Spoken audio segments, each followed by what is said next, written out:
formal. Dale. Ujú.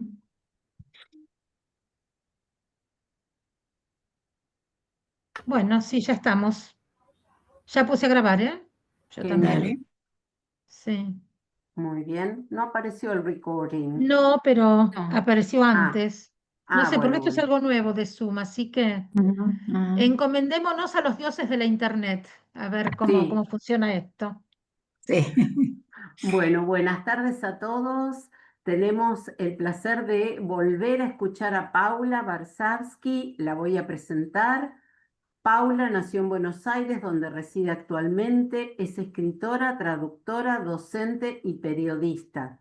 Publicó las novelas El resto de su vida y Nadie alzaba la voz, traducida al inglés como No One Said a Word, y la compilación de cuentos La libertad de los huérfanos. Asimismo, sus relatos se han publicado en periódicos, revistas y antologías de la Argentina, Colombia, Estados Unidos, Gran Bretaña, Francia y Ucrania.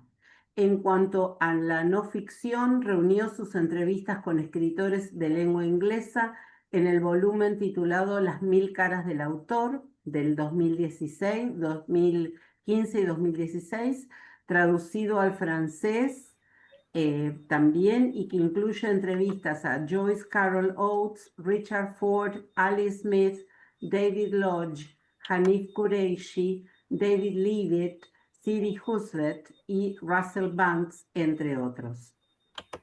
Tradujo y prologó las novelas Amor y Amistad y Jackie Alice de Jane Austen. Su ensayo Alejandra Pizarnik y Juan José Hernández, Una amistad singular, forma parte del libro Alejandra Pizarnik y sus múltiples voces. Desde el 2001 dicta seminarios y conferencias sobre literatura y escritura creativa en universidades de la Argentina, Estados Unidos, Chile y Gran Bretaña. Ha sido invitada a ferias del libro tanto en la Argentina como en el extranjero. Algunas son las de Santiago de Chile, Frankfurt, Miami, Buenos Aires, Comodoro Rivadavia, Mar del Plata y Viedma.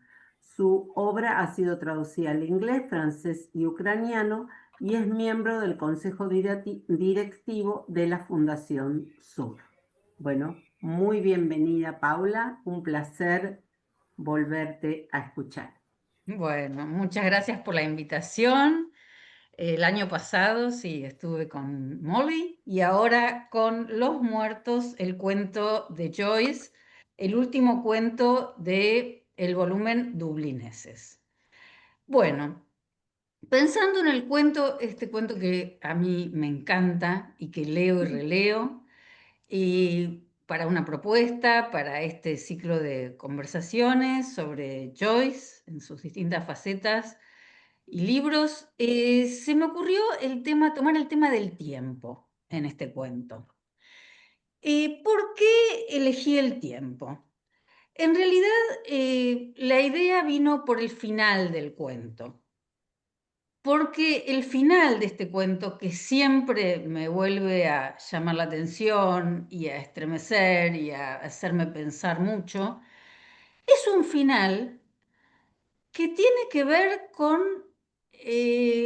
no con lo que viene sucediendo en el cuento, no es un final que tenga que ver con las acciones del cuento, sino que es un final que va atrás en el tiempo, muy atrás en el tiempo. Se define el cuento, que es un cuento extenso, depende de la edición, de unas 50, 60 páginas, por algo que pasó 30 años antes, más o menos, de lo que están viviendo los protagonistas, los dos personajes principales de este cuento, que son Gabriel y Greta, un matrimonio.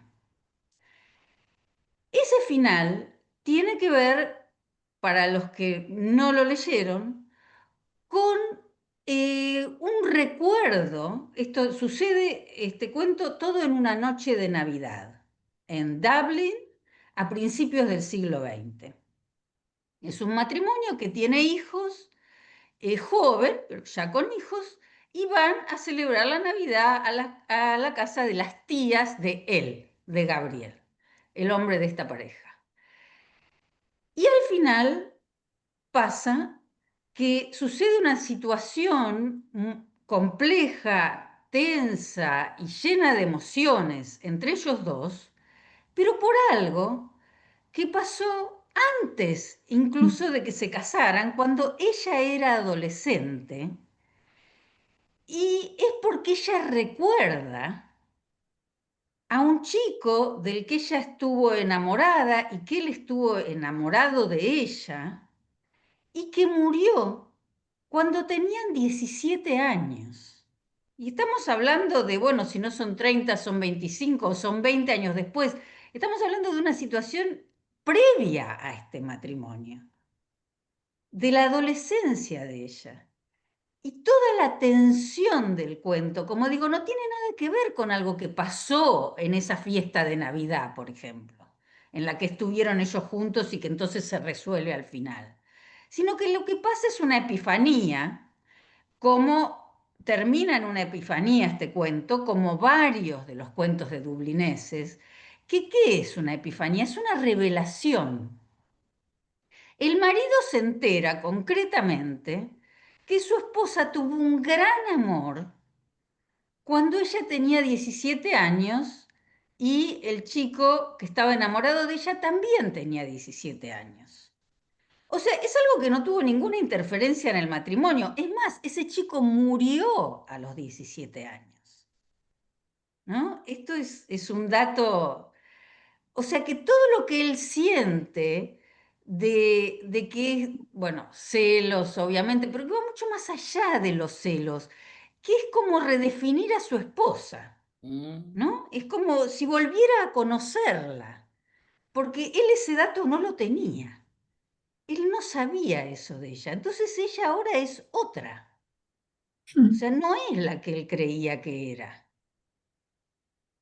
Y él, que ya está en una situación muy sensible, pero como digo, no pasó ningún problema entre ellos durante toda esta reunión, durante toda la noche de Navidad.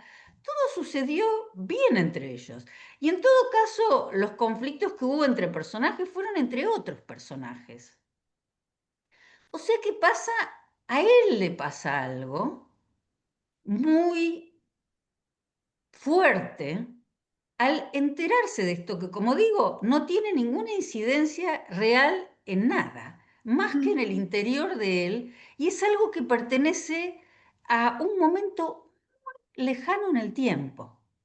Y sin embargo se vuelve presente, y a esto quería llegar por eso lo del tiempo, de tal manera que a él lo conmociona completamente y lo deja al borde, con lágrimas, ¿no?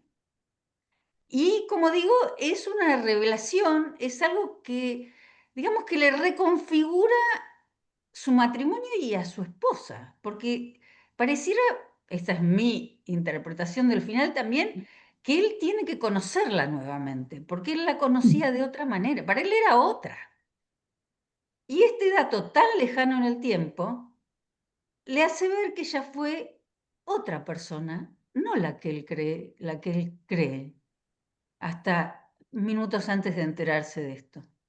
Ella era otra, ella era una persona que había vivido algo inimaginable, por lo visto, para él, y que entonces, bueno, a ver, en un minuto cambia toda su visión de ella, de su matrimonio, por un dato, insisto, tan lejano en el tiempo. Cómo el tiempo puede ser, digamos, algo tan anterior, puede interferir en la realidad de ellos, de ese momento, que tienen, por ejemplo, 30 y pico de años,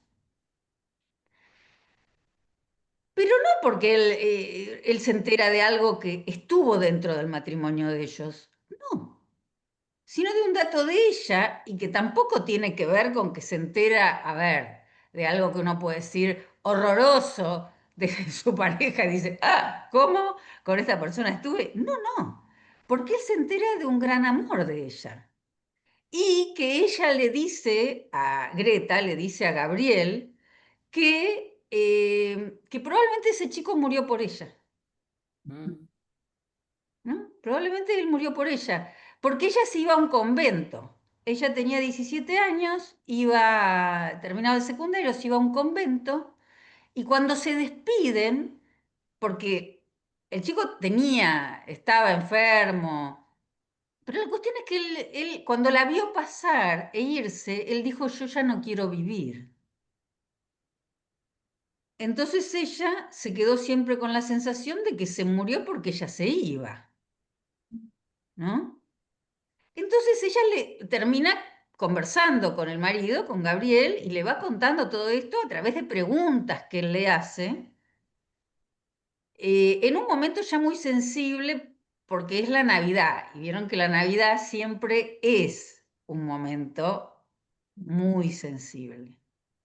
Entonces eso también me parece muy interesante del cuento, que la Navidad, que es algo que también se repite en el tiempo y que siempre va a estar, porque siempre vamos a tener una nueva Navidad. Es algo que no se va a terminar. O sea que en una repetición temporal, como es la Navidad, pasa algo totalmente atemporal y nuevo que reconfigura todo para atrás y en todo caso también para adelante. Porque él a partir de ahora ya va a tener una relación con ella incorporando ese dato. O sea que le reconfigura el pasado, pero también le reconfigura el futuro, ¿no? Y bueno, por todos estos motivos es que a mí se me ocurrió tomar el tiempo en este cuento, que por supuesto que se puede analizar desde muy distintos ángulos, ¿no? Se puede tomar el ángulo político, se puede tomar montones de cuestiones narrativas, como que tiene algunos inicios ya de monólogo interior, por el uso del diálogo, en fin, desde por cuestiones así netamente literarias como, bueno, cómo está usado el diálogo, cómo el narrador es un narrador, pero a la vez es un narrador que está pegado a Gabriel, que es, digamos, el personaje principal. Como digo, el tema político, el tema de cuál era la situación política en Irlanda en aquel momento, que era, digamos, en un momento en que estaba el Renacimiento gaélico y estaba, bueno, ya la necesidad perentoria de independizarse de Inglaterra, ya con montones de intentos desde el siglo XIX, y están los que eran pro-británicos y los que no, los que querían una independencia total y los que querían una independencia parcial, que querían que hubiera un parlamento independiente en Italia, pero seguir perteneciendo a Gran Bretaña, así a la manera de Escocia. Y estaban los que querían una república independiente, que es lo que finalmente fue. O sea que está muy presente este tema también, el nacionalismo. Por eso digo, hay muchos ángulos desde donde se puede analizar este cuento. Yo tomé el tiempo porque, en parte porque nunca lo había analizado desde el tiempo. Y siempre me había llamado tanto la atención, como les conté en esta introducción, el final, ¿no? Entonces dije, bueno, vamos a ver qué pasa en el tiempo a lo largo del cuento. O sea, qué va pasando, ¿no? Porque ese final, donde pasa algo en el presente que es del pasado, me hizo ver también que hay otras partes que yo no me había fijado tanto, que el cuento va al pasado también. O sea que, bueno, para mí es un cuento, ¿no? Aunque tiene también algunos, digamos, algunas cuestiones de novela o de novel, pero para mí sigue siendo un cuento porque sucede toda una misma noche. Y eso, bueno, para mí, porque es bastante, hay montones de definiciones de cuento, una es que algo que se puede leer en una sentada, y leerlo en una sentada es difícil porque tiene que ser una sentada muy larga, porque es bastante largo. O sea que en eso de que un cuento se puede leer en una sola sentada, la verdad que se sale un poco para mí. Pero bueno, eso sería algo más, digamos, no tan intrínseco, ¿no? Pero bueno, en ese sentido sí es muy largo y después tiene otras características para mí que se asemejan a las novelas. Es un cuento que tiene una cantidad de personajes que parece una novela rusa, digamos. Es un cuento de 50 a 60 páginas, pero yo tomé nota de todos los personajes y son más o menos 20 personajes. O sea que eso no es muy característico del cuento para nada. Lo que pasa es que aparecen muy pocos. Se las arregla Joyce. eh, Está bien, acá comentario, después lo vamos a leer y discutir un comentario que llega acá. Eh, bueno, les decía, la verdad es que son una enorme cantidad de personajes que se mencionan, pero los que realmente tienen peso son pocos.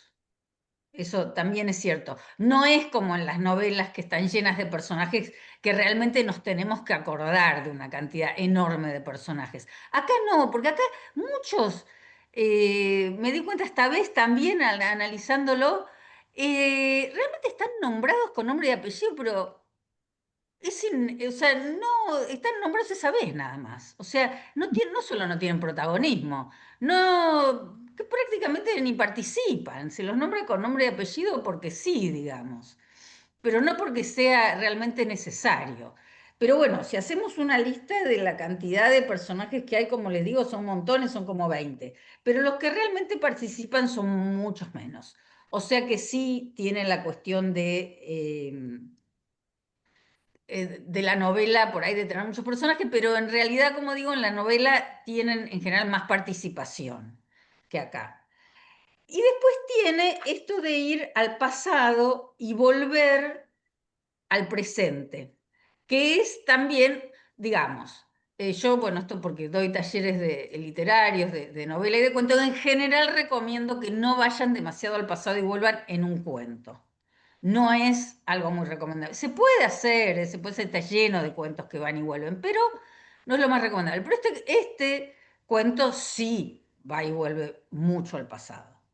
O sea que usa esa técnica narrativa más característica de la novela, digo, aunque se usa en el cuento, pero en general no es lo más recomendable. Es difícil de usar, o sea que hay que tener cuidado usándola. Pero acá Joyce usa esa herramienta de volver en el tiempo, de vuelta, como 30 años atrás. Esto vamos a leer un poquito ahora.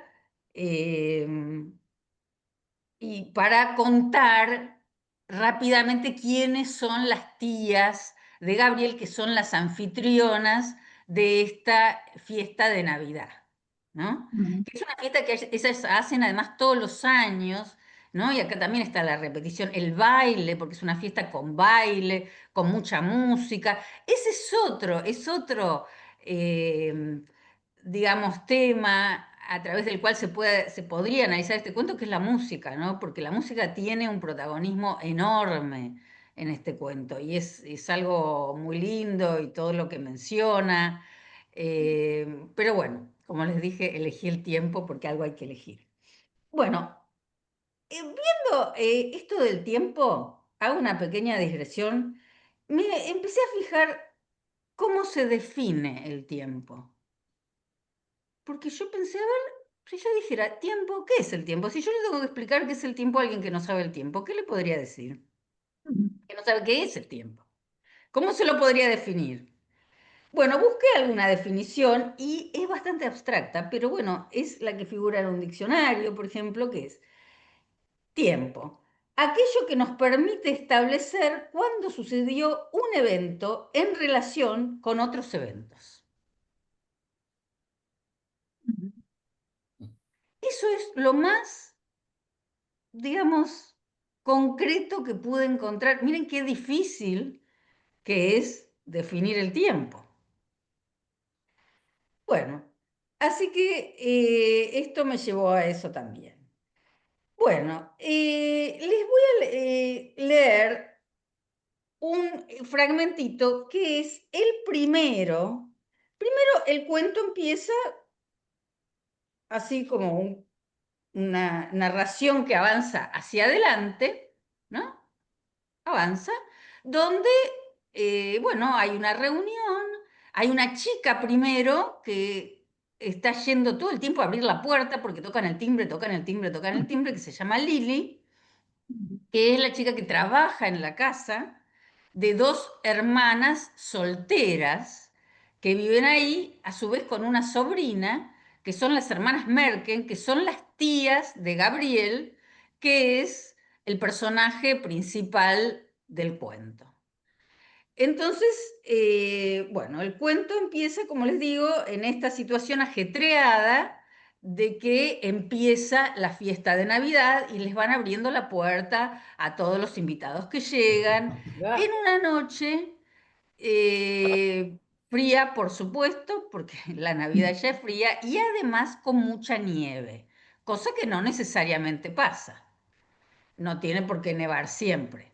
Pero uno de los personajes en algún momento comenta esto de la mucha nieve, en particular esa noche, y que para ella la Navidad no es Navidad si no hay nieve. Entonces, bueno, después de esta pequeña introducción de que estamos en una fiesta y que van llegando, van llegando los invitados.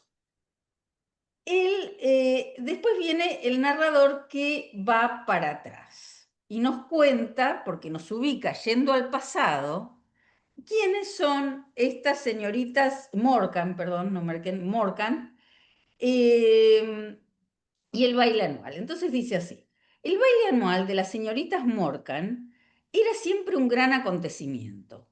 Todo el mundo a quien conocían iba allí. Miembros de la familia, miembros del coro de Julia, algunas de las alumnas de Kate, que ya estuvieran bastante crecidas, e incluso algunas de las alumnas de Mary Jane. Jamás salía mal. Por años y años, acá vemos cómo va en el tiempo para atrás, por años y años había transcurrido en un estilo espléndido, por lo que cualquiera podía recordar desde que Kate y Julia, luego de la muerte de su hermano Pat, habían abandonado la casa de Stony Butter es un barrio de Dublin, y se llevaron a Mary Jane, su única sobrina, a que viviera con ellas, en la oscura y alta casa de la isla Usher, cuya parte superior habían alquilado al señor Fulham. Bueno, ¿qué es lo que les digo? ¿No? Por ejemplo, aparecen nombres, pero porque sí, no es porque tenga después ninguna incidencia en el cuento. El productor de granos de la planta baja. Ya habían pasado sus buenos 30 años. Acá vemos cómo se va a 30, una descripción que empieza unos 30 años atrás. Ya habían pasado sus buenos 30 años desde aquel día, ¿no? Del día que habían llevado a la sobrina a vivir con ellas, las dos tías de Gabriel. Mary Jane, quien era entonces una pequeña niña con vestido corto, era ahora la ocupante más famosa de la casa, pues tocaba el órgano en Harrington Road. Había pasado por la academia y daba un concierto de alumnos cada año en la antigua sala de conciertos. Muchas de sus alumnas pertenecían a las mejores familias del Kingstown y de la línea Dalkey. Viejas como eran, sus tías también hacían lo suyo. Julia, a pesar de estar canosa, seguía siendo la soprano principal en Adán y Eva.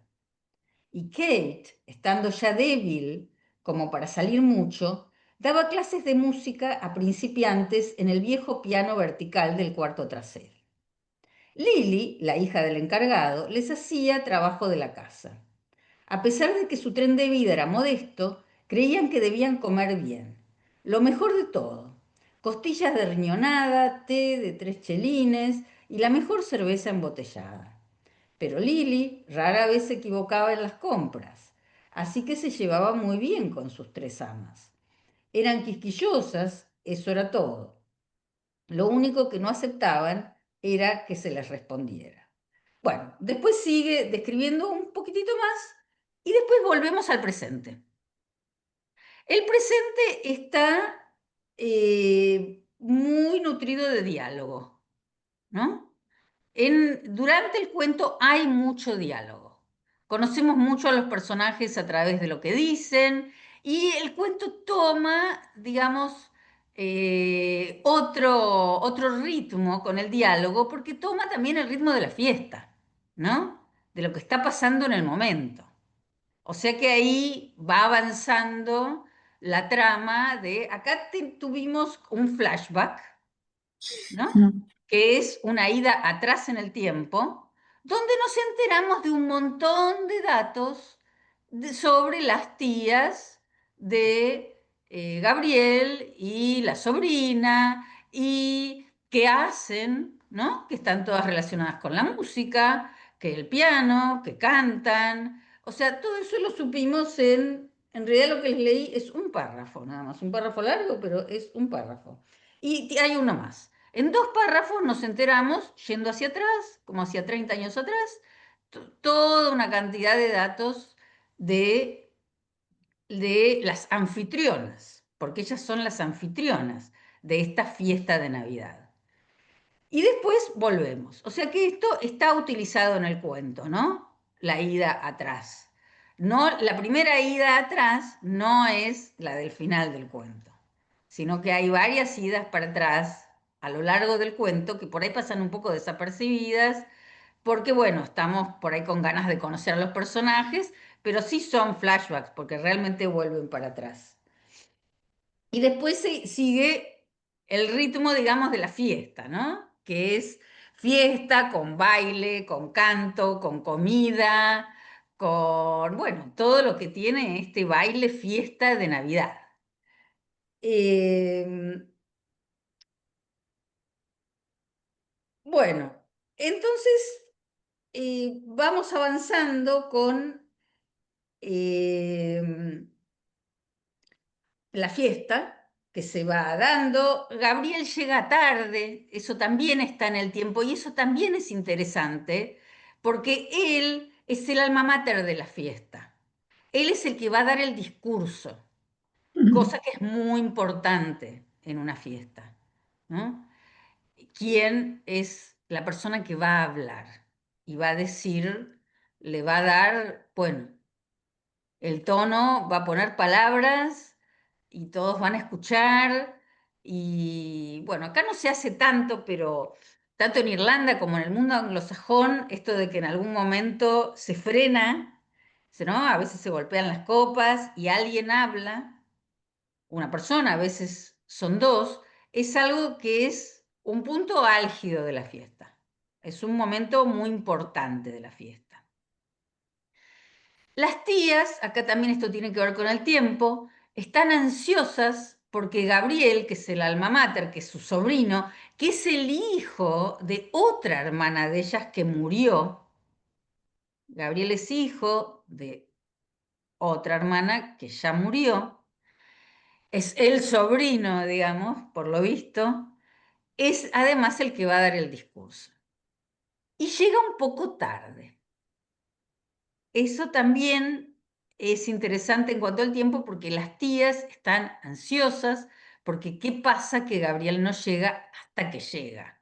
Cosa que hasta para el lector es un alivio que haya llegado Gabriel, porque, bueno, las tías lo están esperando y, y él no llega, pero finalmente llega. Y él dice a su vez, que también tiene que ver con el tiempo, un poco justificando el atraso, que lo que pasa es que Greta necesita a su esposa 3 largas horas para vestirse. O sea que, según él, llegaron tarde por ella, ¿no? Y porque ella necesita 3 largas horas para vestirse.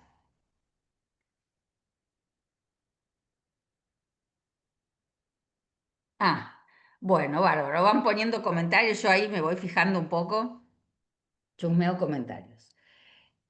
Bueno, como digo, finalmente él llega, pone esa excusa Después sigue la fiesta, ¿no? Cada vez se va armando más, fiesta de Navidad, y llega un momento, otro momento en que el narrador está, digamos, asociado a la subjetividad de Gabriel. Hay varios momentos en que pasa esto, ¿no? Está como adentro de la cabeza de Gabriel y yo pienso que es un poco algo que precede al monólogo interior, que después Joyce desarrolla mucho más, bueno, por supuesto que en Ulises, pero ya está muy dentro del personaje.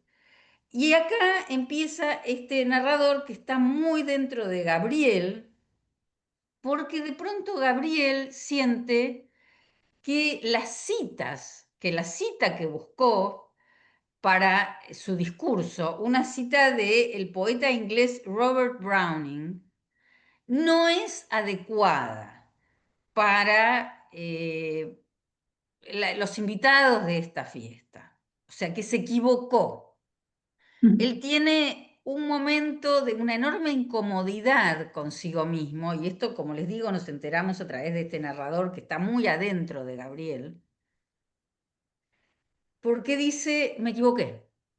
Me equivoqué, yo no tendría que haber citado a Robert Browning, porque no lo van a entender.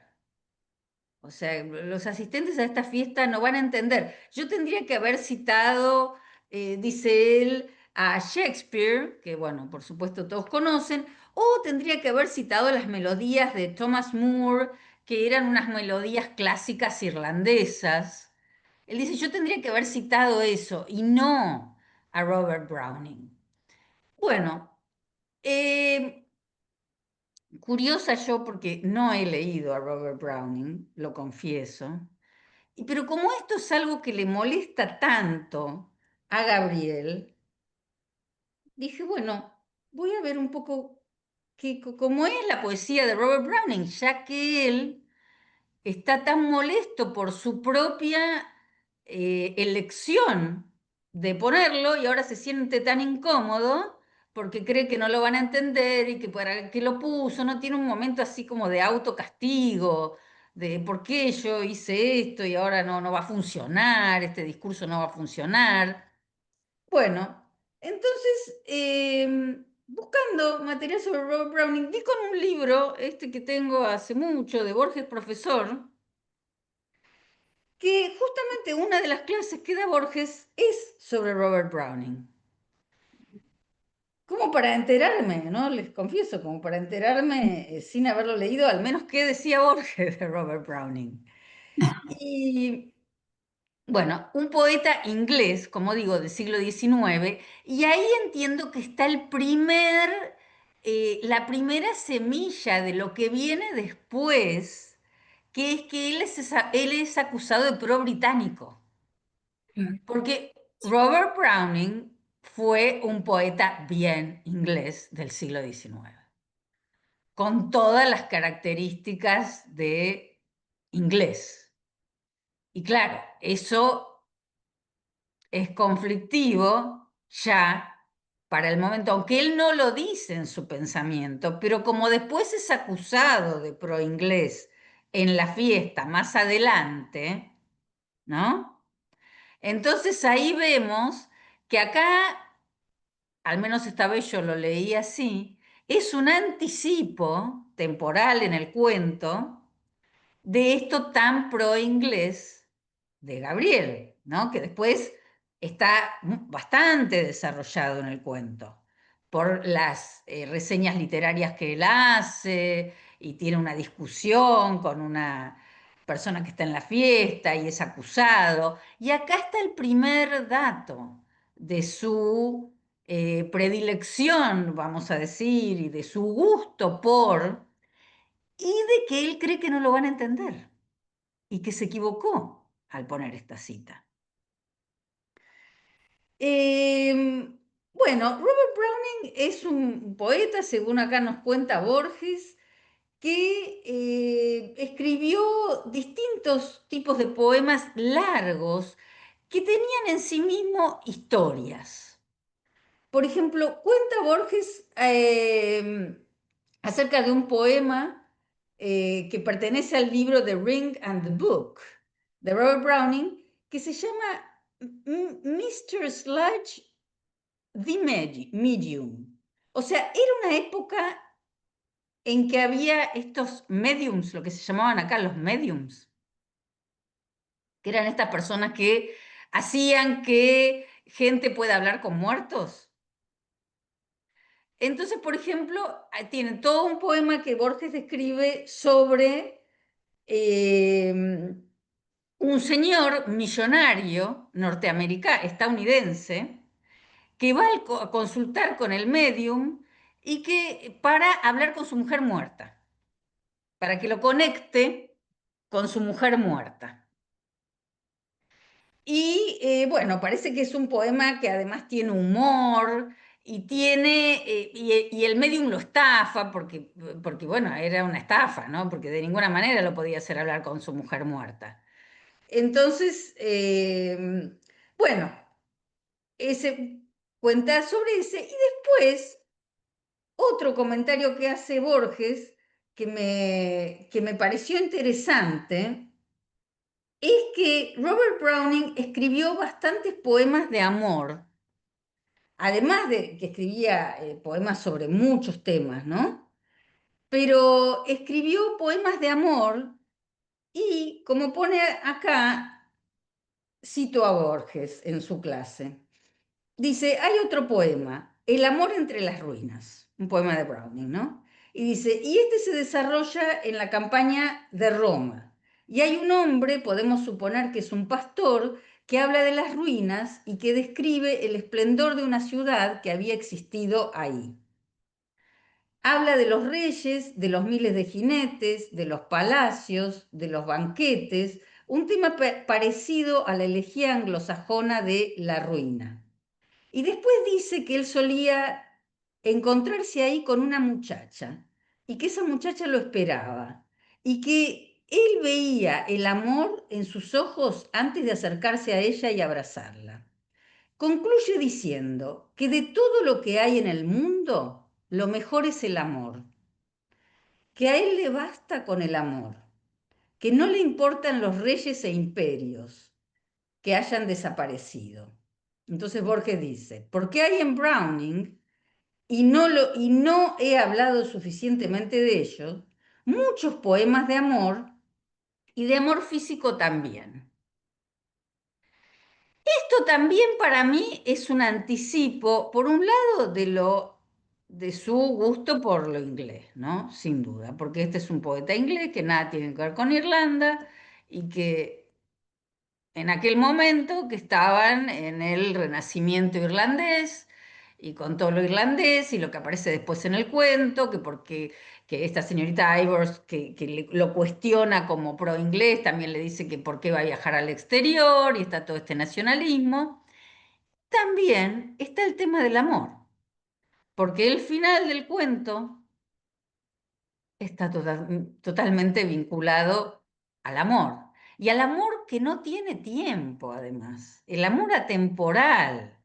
Porque porque como su esposa amó en aquella época y fue tan amada por ese chico, ese adolescente de 17 años que muere, eso la cambia a ella. O sea, el amor y ese profundo amor es tan importante para él.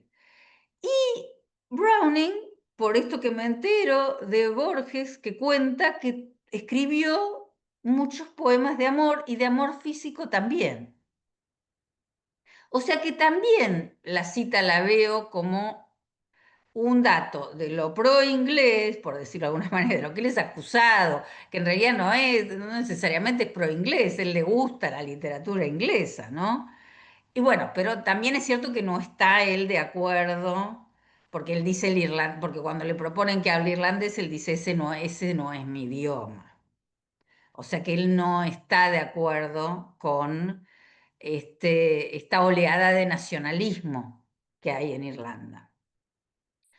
Probablemente sería alguien que estaba a favor de que hubiera un parlamento, pero no de independizarse de Irlanda completamente. Eso por un lado, pero también está el tema del amor, ¿no? Porque al final el cuento se define y termina y el desenlace que tiene está totalmente vinculado al amor y al amor que no fue de él, digamos, que hubo otro amor, que ella fue quizá más querida por el otro, o sea, que cómo habrá sido para ella que la quisieran tanto, o sea, lo desarma a él eso completamente, ese amor.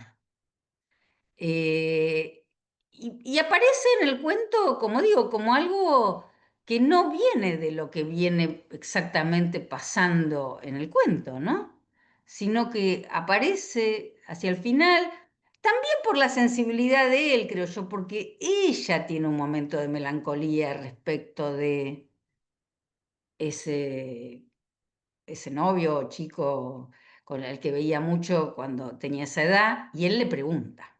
Eso es interesante porque él pregunta, o sea, él tiene una sensibilidad muy grande hacia ella y ella se lo termina contando porque él pregunta, no es una iniciativa de ella. O sea que el amor anda ahí dando vueltas, ¿no? Y el amor y el fijarse mucho en la pareja, en lo que le pasa, él está en un momento que él siente que ella fue un poquito distante en la fiesta, pero como digo, son todas sutilezas.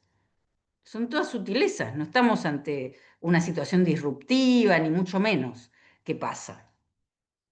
Así que, bueno, quería contar esto de Browning porque también me pareció que era un dato al que yo no había tomado en cuenta en otras lecturas y cómo también cada lectura sirve y es tan buena para volver a ver nuevos detalles. Es como siempre aparecen nuevos detalles.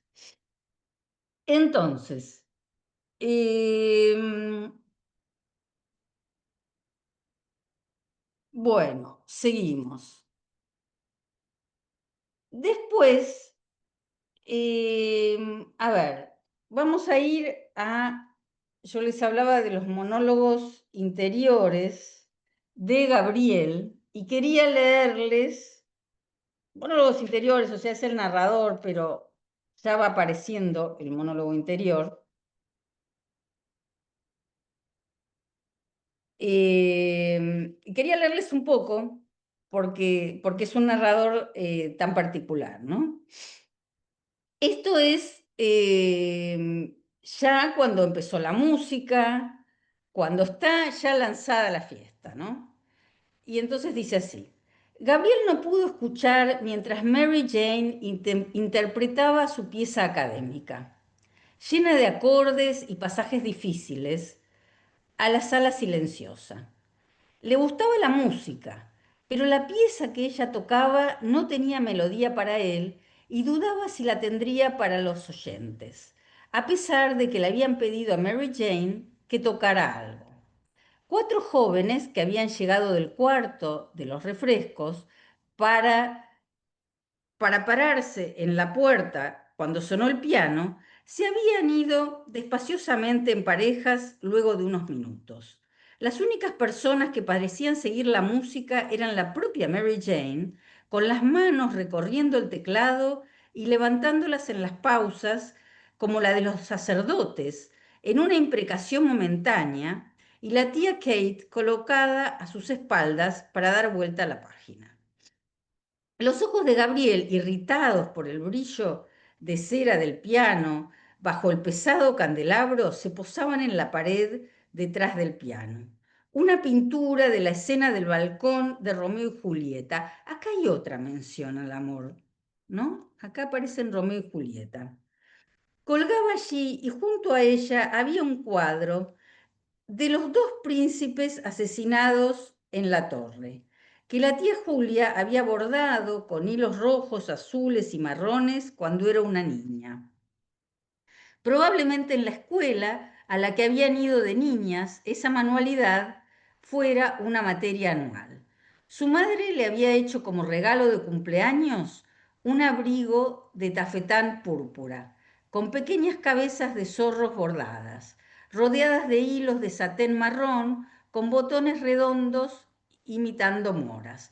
Bueno, un poco lo que quería ver, que vieran acá es esto, ¿no? Más allá de la mención esta del amor, cómo va entrando acá el narrador y cómo se va asemejando ya a un monólogo interior, porque la asociación de ideas, porque es un narrador que va narrando cómo Gabriel va asociando, como está aburrido, digamos, como la música no le llega, no le produce nada, entonces cómo se le van yendo los pensamientos hacia el pasado, hacia otras cuestiones, y cómo esto también es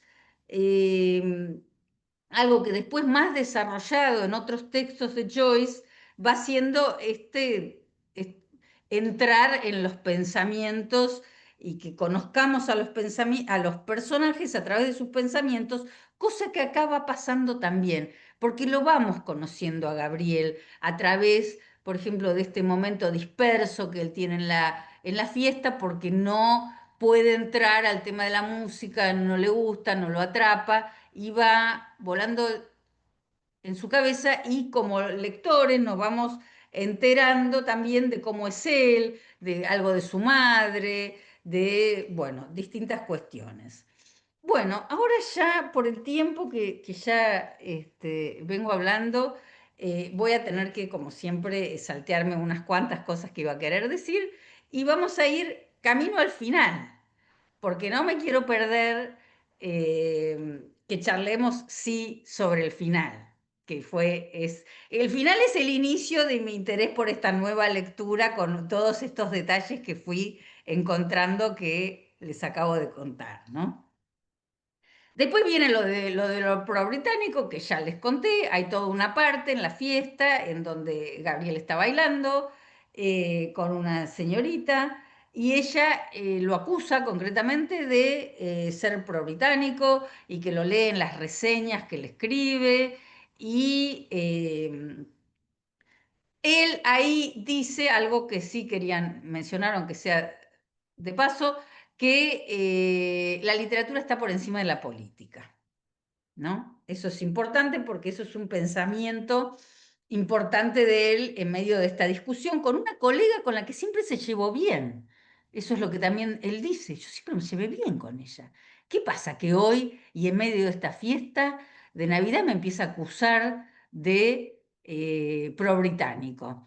Y después él tiene el pensamiento de que espera que las ideas de ella no sean solamente panfletarias, ¿no? Él la ve, así como ella lo ve a él pro-británico, él la ve a ella como una persona que de pronto, insisto, porque esto no viene de un mal vínculo entre ellos, está como abrazada a una causa con demasiado fervor, y que a él le parece que perdió objetividad, digamos, en la literatura, ¿no?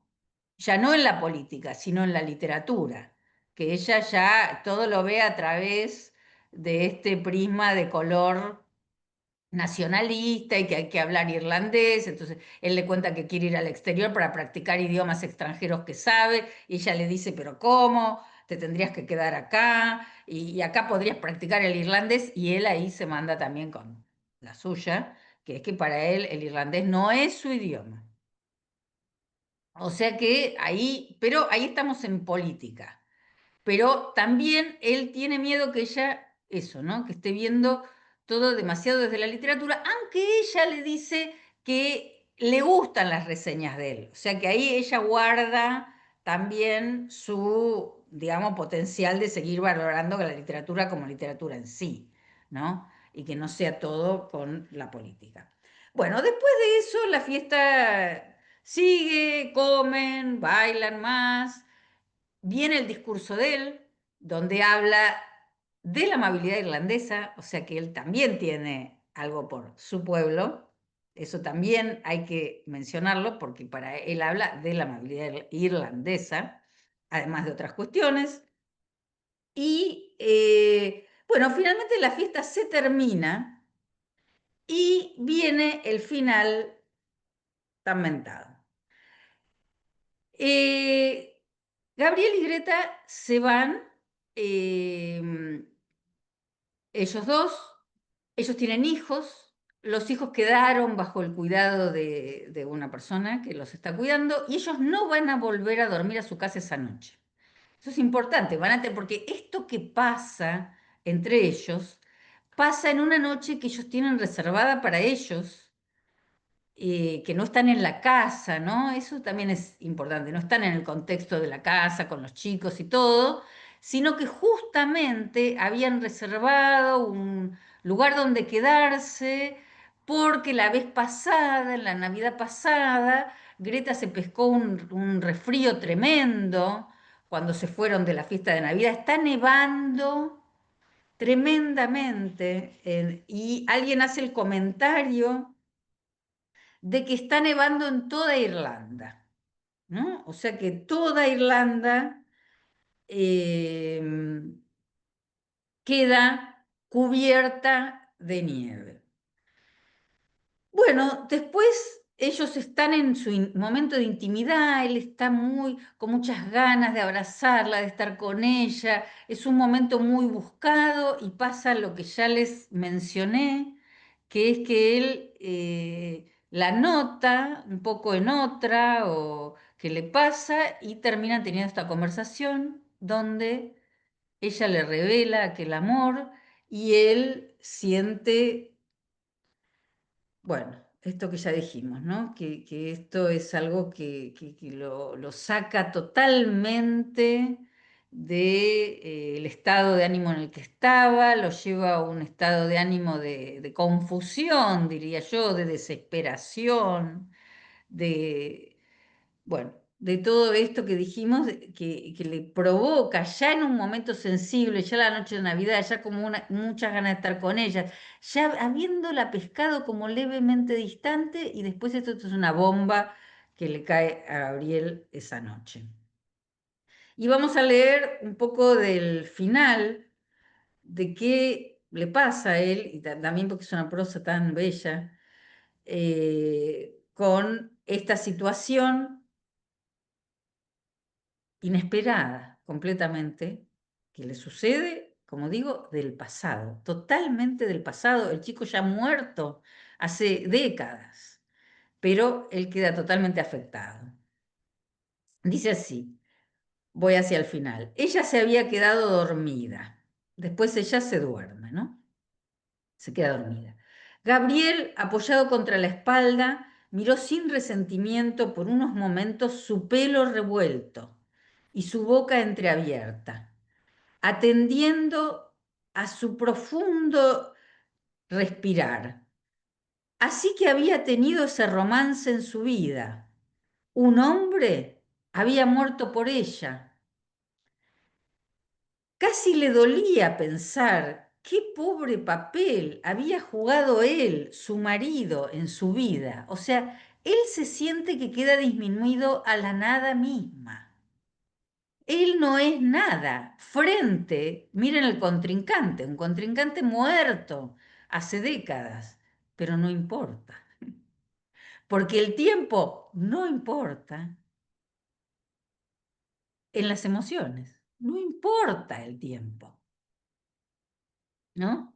Por eso es que se me ocurrió qué atemporal son las emociones, qué absolutamente atemporales. Él queda reducido a nada. La contempló mientras dormía, como si él y ella jamás hubieran vivido juntos como hombre y mujer. O sea, queda todo borrado para él, todo esto es la subjetividad de él, ¿no? Todo ese matrimonio queda borrado, como si nunca hubieran sido hombre y mujer. Sus ojos curiosos quedaron fijos en su rostro y sus cabellos.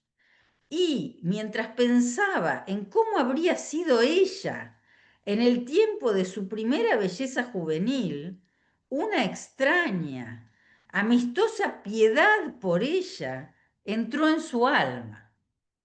Claro, él ni la conocía, ¿no? A los 17 años. No le gustaba decir ni siquiera para sí mismo que ya no era hermosa, pero se daba cuenta de que ya no era el rostro por el cual Michael Fury, que fue aquel novio de los 17 años, había muerto con valentía. Bueno, y les voy a leer el final, que también es una prosa hermosa y Gabriel sigue intensificando todo lo que le viene pasando. Esto no disminuye, sigue cada vez más intenso. Dice así: los ojos de Gabriel se llenaron de generosas lágrimas.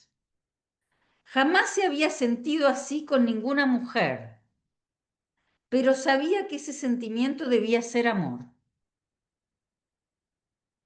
Las lágrimas se hicieron más gruesas en sus ojos y en la parcial oscuridad imaginó que veía a un muchacho debajo de un árbol que goteaba. Había otras formas cerca. Su alma se había acercado a esa región donde se hallan las huestes de muertos. Se daba cuenta, sin poder comprenderlo, de su aviesa y tenue existencia. Su propia identidad se desvanecía en un mundo inalcanzable y gris. El sólido mundo en el que esos muertos habían alguna vez habitado y crecido se estaba disolviendo y consumiendo. Unos pocos golpes de luz sobre el vidrio lo hicieron volverse hacia la ventana. Había empezado a nevar nuevamente. Contempló entredormido los copos, plateados y oscuros, cayendo oblicuamente contra la luz de la lámpara. Había llegado el momento de emprender su viaje hacia el oeste. Sí, los diarios tenían razón, caía nieve en toda Irlanda. Caía en todas partes de la oscura llanura central, en las colinas sin árboles, cayendo suavemente sobre el médano de Allen, y más hacia el oeste, cayendo suavemente sobre las oscuras olas del bravío Shannon. Caía también sobre todo el solitario cementerio, en la colina donde estaba enterrado Michael Fury. O sea, él piensa en el cementerio y que la nieve también lo cubre a Michael Fury. Se hallaba espesa sobre las cruces rotas y las lápidas, en lo alto de la pequeña puerta, en las estériles espinas. Su alma se derrumbaba lentamente mientras escuchaba caer suave la nieve a través del universo y caer leve como el descenso de su último ocaso, sobre todos los vivos y los muertos. O sea que la nieve acá también iguala. Son lo mismo los vivos y los muertos. O sea que también se justifica un poco lo que a él le pasa, ¿no? Porque no importa que murió, no importa el tiempo, no importa nada. Al fin son todos iguales y todos quedan bajo esa capa de nieve. Bueno, hasta aquí llega mi lectura y ahora vamos a conversar un poco sobre las preguntas, comentarios que hicieron. Pueden hacer más comentarios también. Sí, Mónica. Hermosísimo. No, quería abrir el espacio. Hermosísimo, Paula, me encantó. Me encantó. Bueno, todos tenemos la palabra, así que María si Gracias. Claudia quieren quiere comentar algo, desmutearse a para ver. empezar a conversar. Sí. Ujú. María Claudia, primero. Bueno, por supuesto, hermosa la exposición y es que es un cuento que a todos nos deja. A mí cada vez que lo leo Mm, siento frío, porque la sensación de Michael Fury muriendo ahí, desvaneciéndose a la intemperie con el frío, la nieve, la sepultura, esa imagen de Gabriel contra la ventana, no me da escalofrío a mí en el cuerpo cuando lo leo. Pero yo quería aportar, porque a medida que te iba escuchando, Paula, me venían asociaciones con el concepto de actualidad, pero no de actualidad de hoy, de nuestros días, actualidad como se dice vulgarmente, sino actualidad en tanto algo de otro momento y de otra época toma actualidad, saliendo de un lado que ni siquiera sabíamos que estaba, y de repente se resignifica a la luz de algo que lo convoca, ¿no?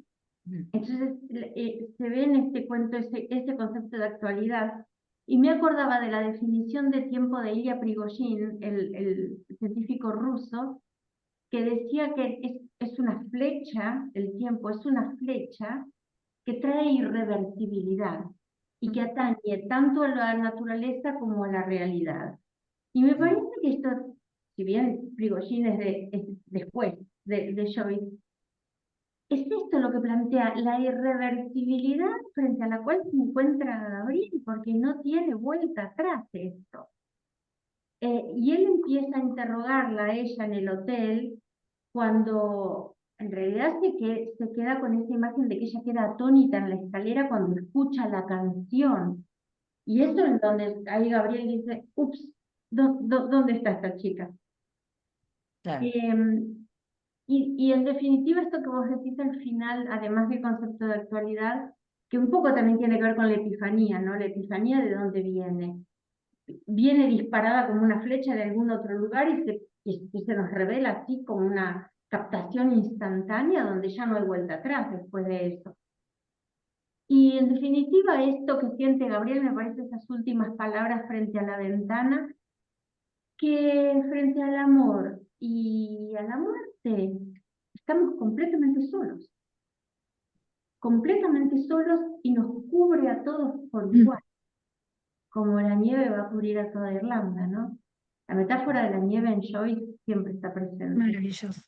Pero bueno, nada, es un cuento tan maravilloso que siempre a todos así como, bueno, eso queríamos. Bueno, gracias y gracias por tu aporte de otra definición del tiempo que viste que es tan difícil de definir. Claro que sí. Sí. Yo Bueno, quería, hacer un comentario. Yo Sí. quería comentar algo con respecto a lo que dijiste de la música, que es cierto, la música impregna muchísimo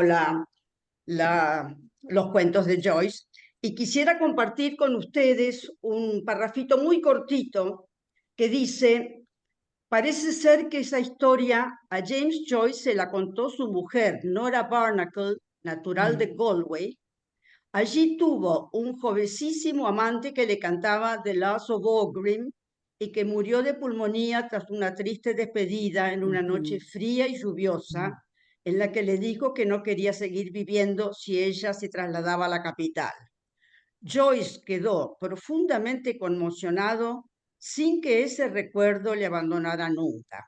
En una carta para Nora, Joyce escribe en 1909: hace una hora estaba cantando tu canción, The Lass of Aughrim. Cuando canto esta encantadora tonada, empiezo a llorar y mi voz tiembla con emoción. O sea que ha sido Nora Barnacle la que en algún momento, supuestamente, este artículo vivió esa situación que vivió Greta al oír la canción de Lass of Aughrim. muchas gracias por esta cita y bueno, muy interesante, sí. ¿Alguien más quiere comentar algo? Bueno, yo Acá agradecerte, Paula. A ver si decime. No, creo que acá había una pregunta. Alguien Ajá. dice el argumento del cuento está al final. Lo anterior es una descripción de la época y costumbres de ese momento. Bueno, es cierto que al final está todo, digamos. Al final se condensa todo el significado. Sí, porque para algún lado iba y va aparece al final. Sí. Bueno, Totalmente. Y a sí. mí me encantó la exposición, Paula, y esto de lo que vos decías, que coincido plenamente, que es otra Greta. Él desconoce a su esposa porque la persona que está en el dormitorio de ese momento que iba a ser íntimo, pesa una gran soledad en ese momento, y es otra Greta. Y aparte, me, me venía, cuando ella le cuenta la historia de Michael Fury, ¿qué podés hacer contra la potencia y la vehemencia y el apasionamiento de un amor adolescente? Claro, sí, Porque él no puede competir contra, primero, un muerto, y segundo, contra un amor, me venía Romeo y Julieta, ¿no? Esto de bueno, viste que voy a aparece morir Romeo y por vos. Julieta. Sí, Claro, sí, y es un fantasma totalmente poderoso. sí, es un fantasma terrible, contra que no hay Totalmente. nada que se pueda hacer. Sí, bueno, Muchas gracias, Paula, por la exposición. Y yo me gracias quedé a ustedes. pensando en esto de Robert Browning, Mm.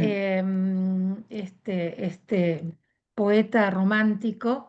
Y Robert Browning estuvo casado con Elizabeth Barrett. Sí, Le sí, tomó el nombre Elizabeth Barrett Browning. sí, Y sí, yo creo tal que cual. ellos han compuesto los poemas de amor más Sí, increíbles de esa época. muy buena Por poeta ella también. ejemplo, el famoso soneto How Do I Love Thee, Let Me Count the Waves, ¿no? Ujú, Y cada uno se escribía hacia el otro, era como recíproco, ¿no? Sí, un matrimonio, sí. Robert Browning escribe Próspice después de que Elizabeth muere. Mm. Yo creo que hay mucho de la dinámica entre estos dos poetas presentes en la relación entre Gabriel y Greta, ¿no? Sí, Pero bueno, sí, son historias de amor eternas, ¿no? sí. Mm, Ahí manda Fabián un Fabián, fragmento, parece. sí, mm. No sí. lo Nuestro llegué a querido leer. poeta. Y Amy Barfoot también tiene una mano levantada.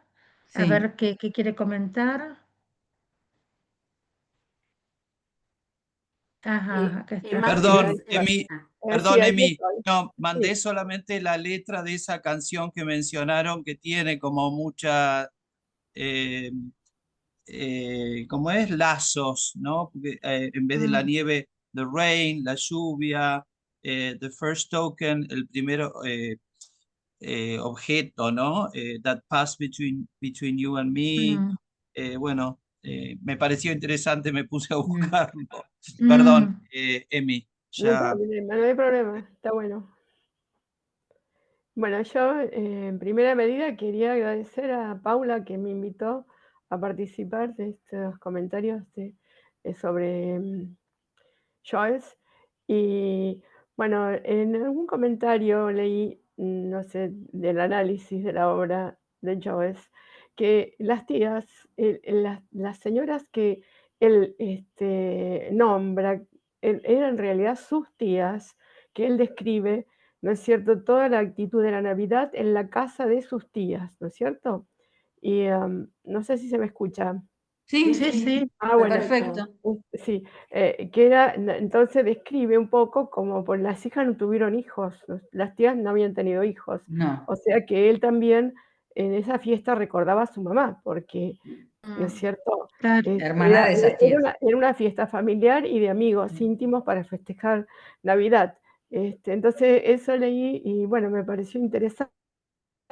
Mm, Después, en otras partes del escrito también hay otras relaciones con familiares o amigos, ¿no es cierto? O con la esposa de Joyce, que le cuenta el relato de los últimos párrafos, ¿no es cierto? O sea que él ay, sí. transcribe y le da fuerza a acontecimientos que le pasaron durante su vida, ¿no? Mm. Ujú, Muy, muy explicados y con mucho afecto, es la escritura de James Joyce. Eso nada Sí. más, y de nuevo, gracias, me encantó que me invitaran, estoy dispuesta a que me inviten otras veces. Y Ya Cuando estás, quieras, cuando Emma, bueno, quieras. estás en la lista de contactos, así que vas a ser invitada a todas. bueno, Quédate tranquila. muchas gracias y buenas tardes. Gracias, Buenas Paula, tardes. nuevamente. Gracias a vos por venir. Bueno, Mm. A Claudia, ver, hay ¿querías María decir algo? Claudia y otras manos más. A Sí, ver, ¿quién más? Ah, María Claudia, Sí, ¿sí? cortito, cortito quería decir otra cosa que ahora me acordé cuando hablaba de mí. Este recurso que tiene Joyce, que Paula también lo tomó, de contar datos y cosas y personas y nombres y realidades y historias adentro de la historia, esta profusión de información que nos hace creer que ahí esa es la realidad, que ahí está la realidad, y de repente por una canción que suena, en una milésima de segundo nos lleva a otro plano y nos dice, no, acá está la realidad. Ujú. Ujú. Digo, otra Sí. vez, esto es lo actual, esto es la actualidad que va a resignificar todo. Lo demás nos distrae, creemos que esto en el Ulises también pasa. Creemos que todo esto está pasando, que por acá pasan las cosas, que sos esto, que sos lo otro, que sos pro-británico, que es, bla, bla, bla, bla. Y de repente algo que no sabemos ni de dónde salió, cambia la verdadera realidad, Ujú. como decía antes, de manera irreversible. Nada, eso solo. Totalmente. Sí, y hay otra mano alzada. ¿Quién quiere hablar ahora? A ver, no No, la de sé. Emma, pero me parece que Ah, ya quedó está. alzada. Mm, Sí, ah, Ya sí, quedó. sí. Bárbaro. Bueno, muy sí, interesante, Paula, muy lindo enfoque del cuento. Bueno, muchas gracias. Este, hermoso, sí, para releerlo y repensarlo sí, desde releerlo ahí. siempre, siempre, Mm. siempre, sí, totalmente. ¿Mm? Buenísimo. Bueno, gracias por la Este, invitación nuevamente. No, y gracias por estar no, y por un estar gusto. dispuesta siempre a hacer un gran aporte. Mm, totalmente. Yo creo que ya no nos da como para seguir con la Sí, lectura, así que algunos hagamos los anuncios. anuncios. Sí, En en septiembre lo septiembre. vamos a escuchar a Guillermo, que ahí está Guille, Ujú. hablando sobre poesía y Joyce. Así que Guille va a estar en septiembre el 18, no, miento, 18 no. Va a No estar sé qué fecha hablando es. Guillermo de eso el 20 de Ujú. septiembre, perdón, 20 de septiembre. En octubre, Silvia y yo les vamos a estar dando vamos a estar conversando sobre la novela Nora de Nuala O'Connor, y acuérdense que en noviembre, gran final gran, va a estar Ujú. Nuala O'Connor hablando de su novela. Así que yo la he mandado por correo porque gracias a Dios tenemos el PDF, pero si alguien no recibió el correo o si no estaba en el mailing list en ese momento y la quiere, la pide y la volvemos a mandar. Sería bueno para octubre, para el encuentro que vamos a preparar con Silvia, que la tengan leída, y sobre todo para noviembre. Silvia, ahora la reenvío. Para noviembre, para cuando venga Nula, para poder preguntarle y conversar con ella sobre eso. Mónica, la que ustedes están mandando es la versión en inglés, ¿verdad? Sí, es en Sí. inglés. No, No no, ok. sé, no sé, tal vez Fabián, ¿se fue No Fabián? sé si está traducida Creo todavía. que No sé no, si está No, me traducida. parece que no. creo que no. No, porque si es Yo, inglés ya tengo el libro, no lo el registro, libro. tengo Ah, el libro. Traducida yo no la No he creo yo encontrado. tampoco. no, yo ¿Alguien no la vi sabe? para Yo, nada acá. yo creo que no está traducida. No Mm, sé si Nuala O'Connor está traducida al castellano. Yo mm. creo que no, nunca vi nada de ella. No, No, no, todavía no. no tengo idea, no. Pero Así que bueno, bueno, ujú. la compartimos para que Silvia, así te la mando. Silvia, tu apellido, así te busco en el contacto y te la mando. Silvia, ¿me decís tu apellido? Carino, Silvia Carino. Ajá, Ahora te la mando. Y a mí, Muna, bárbaro. no la tengo tampoco. Dale, dale. Sí, sí, sí. Buenísimo, buenísimo. Bueno, entonces nos encontramos el tercer miércoles de septiembre, ¿sí? Sábado, tercer Sábado, el sábado. tercer Sí, sábado de ¿detuviste la septiembre, grabación? ¿sí? No, pero Ah, se detiene sola, si no. No, es que acá ah, se ve que está grabando. bueno, bueno. A ver, acá, stop recording. A ver.